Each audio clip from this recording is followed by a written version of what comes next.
Hello, and thank you for joining us here at XM.com. I'm Cristina Marujos. Joining me is analyst Marios Hadjikyriacos, and today we'll be discussing the upcoming policy meeting of the Reserve Bank of Australia. Now, Maria, the Aussie has been underperforming lately. Things are not looking up for the currency, as the RBA is expected to cut rates at this policy meeting held on Tuesday. So what should we be expecting?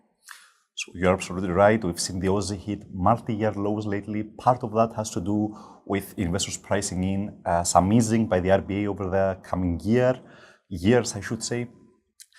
But part of that also has to do with trade tensions. Now, as far as the upcoming meeting is concerned, a rate cut is already fully priced in. So the price action in the Aussie is going to depend to a large extent on what kind of signals the RBA sends about future easing. So how aggressive are they going to cut rates in the future?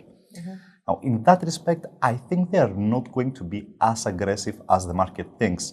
There are a few factors for that. Firstly, policymakers typically prefer to retain some optionality. They don't want to pre-commit to anything far in the future. They want to keep their options open. Mm-hmm. More importantly, though, we've recently had an election in Australia, and through that, we've had expectations for more fiscal policy, so more government spending.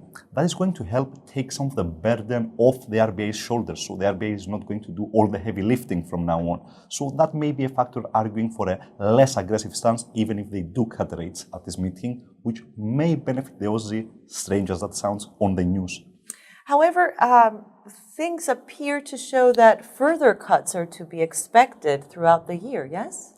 You're absolutely right. So the market has priced in after the cut on Tuesday. They've priced in another cut by September and then another 30% chance for a third one by December.